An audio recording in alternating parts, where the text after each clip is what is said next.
it's as Ralph was saying, it is certainly tough to be the third. There's a lot of great conversation that's been had, a lot of great statements that have already come through. I think what that really does is kind of give me the opportunity a little bit to talk about, the preservation on a human scale and how we can move that forward before we get into this conversation a little later. At Gensler, we are a global firm, and we can have a huge impact across the globe. But we have 10 guiding principles within Gensler, and the one that our founder really sort of honed into us was, we cannot be a global firm until you're a local firm first. And I think that's really important in today's conversation about, we've got to build a base here to understand how we can bring the best in class from around the world to move forward. And we can design for impact. We are looking at trends, we define some of those trends, and we really sort of take our role seriously in that. We've got to cultivate space for creativity. We've got to cultivate space for cultural awareness.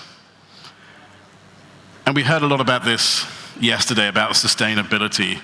Sustainability used to be a topic of conversation. It's something that naturally occurred in previous and old style of architecture. But now it's really, it's a non-negotiable piece moving forward. We've got to look back at the heritage, but we have to look forward to that future. We've got to look at the climate. We've got to look at the collective for all of us. And then design transformation. Like sustainability, this is really focusing on designs that celebrate the local culture, that they're very human-centric, that they're real sort of giving you a sense of place, that sense of belonging and community that everyone is really looking for. And I think that's where this conversation today is about, this preservation versus moving forward. And it's really about, this integrating this design into a reality, but almost creating what the new history might be. And then there's, of course, the experience. And I think one of the changes we've certainly seen in the kingdom over the last few years is this experience multiplier, as we call it, that everything we do in this room is about creating that human experience. It's about creating this immersion, this connection, this community, and ultimately this sense of place. And sometimes the sense of place is steeped in history. Sometimes the newer generations is looking forward. So it's really, how do we bring that into the next better world? And everything we do is really guided by this mission to create a better world through design. We have the history. We've got to learn from that history. We've got to take the best of that history. We have to preserve that entire history. But how do we really move that forward? And I just want to quickly sort of skip through some of the examples that we've been working on within the kingdom and around the region, that's sort of really looking at how we can take the traditional, the future, and potentially the hybrid too. So a lot of these you'll be familiar with, and I'm really keen to get onto the panel conversation. But Diriyah Gate, we've heard a lot about this. The Najdi vernacular here. This is about encapsulating this aspiration, about promoting that culture and elevating and enabling the culture to really contribute to the growth and the future thinking. And then we have the modern, the Al Faisaliyah development, a great mixed-use development that's really creating this destination. And I think a lot about what we've got to do is reacting to what our current generations and what our previous generations are really aspiring to.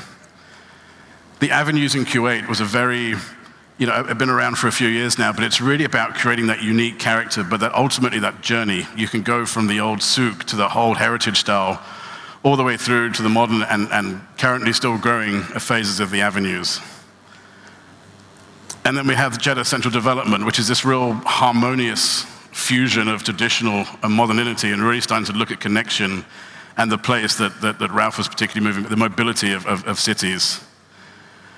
And a few other, in our local areas, in our local cities, this is about, these walkable cities, creating really great public realm spaces that people want to be at, that people want to experience moving forward. And of course, yesterday we had the great talk about Ruwa Medina and how it's inspired by this rich history and the rich culture, but it's really blending innovation. It's how can we bring that innovation into a setting that still talks to the community and talks to their heritage. And the unified real estate development down in Riyadh, which, in diplomatic setting, it's a local community that really reacts to the setting it's in. It has retail around it, it has hospitality, but it's vibrant space, it's a contemporary space, and it's got a real history and culture there with the materials that are used, the style and the place, but really bringing in the modern technology. So really what is the way forward? This is, I think, the design framework and heritage, really emphasizing the importance of retaining this local culture, but really bringing the elements of modern urban design too. And when I say modern urban design, there's a lot of, going back in history, the urban designs that worked well, these big open places, these big open spaces.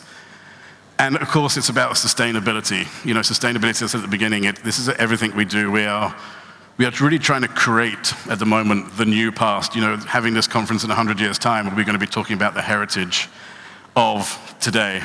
And just to sort of quickly close, I think a great example of how this has really started in the 20-minute sort of city is Masharab over in Doha, that was really talking through this cultural nuances, and really looking at the heritage and the history of the city, the adjacency to the current souk, and then really trying to bring some of those modern, stylish elements into play.